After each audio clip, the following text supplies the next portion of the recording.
Delicious Cooking, Food, Places and Culture. So sa ngayon po, ang gagawin po natin ay magluluto naman tayo. I'm gonna show you how to cook my version of pork rib sinigang. So tara na, come cook with me! Okay guys, so here now are our ingredients. So meron po ako ditong cooking oil. I have here garlic, onions sliced, and ginger sliced. 2 big tomatoes sliced as well.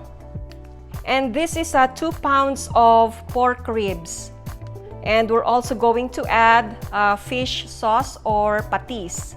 Maglalagay din po tayo ng labanos, or with this is radish, string beans, sitaw, and this is kangkong or watercress. Pero you can add more like talong or yung eggplants or okra. It's just that I prefer like these 3 combinations. But feel free to add eggplants or some other vegetables like pechay. Gagamit din po tayo ng sinigang mix and salt and pepper just to your taste or your liking. Dadagdagan ko rin ng sweet Thai chili, but this is optional guys. If you don't like this, then it's just fine. We're also gonna add rice washing. Ito po yung pinaghugasan ng bigas, like yung second time na maghuhugas ka ng bigas. So ito yung gagamitin natin. So ito ang magpapalapot sa sinigang natin. At mas malasang isabaw ang rice washing kaysa sa plain na water. Maggigisa muna tayo. Konti lang kasi para hindi masyadong mamantika yung natin, yung sinigang natin. Okay, una natin ang ginger. Then isunod natin ang onions. Then garlic. So guys, kinakaramelize ko yung onions. Talagang sinisigurado ko na lutong-luto muna yung onions bago ko ilalagay yung kamatis. Idagdag natin yung kamatis. Tapos maglagay na tayo ng patis. This is actually like around mga 1 tablespoon ng fish sauce.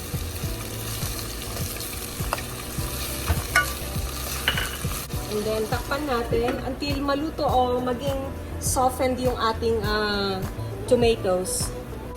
Malapit nang maluto yung kamatis natin. Pero alam nyo guys, kasi I make sure na talagang softened na yung tomatoes bago ko igigisa o isasama yung pork ribs. Mas malasa kasi siya guys pag yung lutong-luto yung kamatis niya. Yung durog na durog. Para lahat yung flavors ng kamatis mag-infuse sa ating pork ribs. Softened na yung ating kamatis. I-add na natin yung ating baboy or the pork ribs.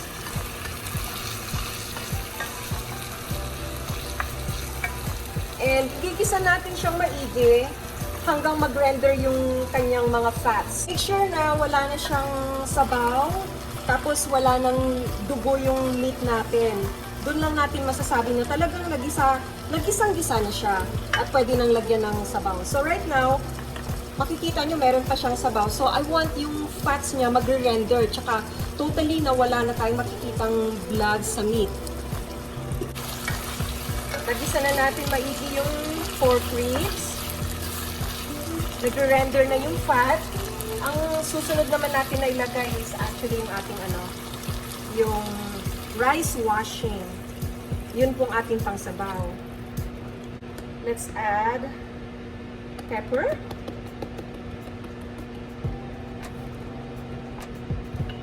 And simmer this until lumambot po yung ating pork ribs. Medyo malambot na yung karne natin, so lagyan na natin yung ating sinigang mix.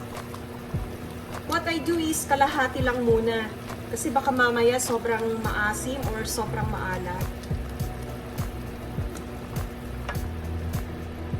And if you think na kulang pa sa alat to, then later you can add more salt according to your taste. Idadag na natin yung radish o yung ating labanos. tsaka ang ating sitaw. And then, takpan muna natin. Let's simmer this again until na lumambot yung ating vegetables. Lagay na lang natin lahat para tama lang yung asin.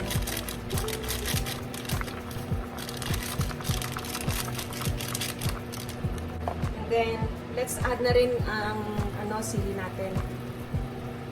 And then, just simmer this until na lumambot yung ating sitaw tsaka yung ating radish. Let's add now the kangkong. Maraming kangkong. Gusto ko ng maraming kangkong. So, kung napansin nyo guys, hindi ako naglagay ng gabi. Kung meron kayong gabi, pwede rin, lagay nyo siya ng gabi. Pero actually, ang nagpasarap dito kasi yung rice washing eh.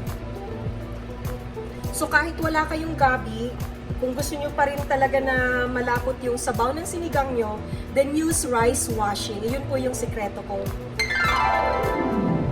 Kahit na wala siyang gabi, malapot pa rin yung kanyang sabaw. So, simmer lang po natin ulit.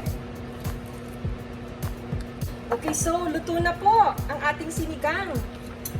Atin na pong, tikman. Yum, tamang-tama lang po yung asim. Tamang-tama lang po yung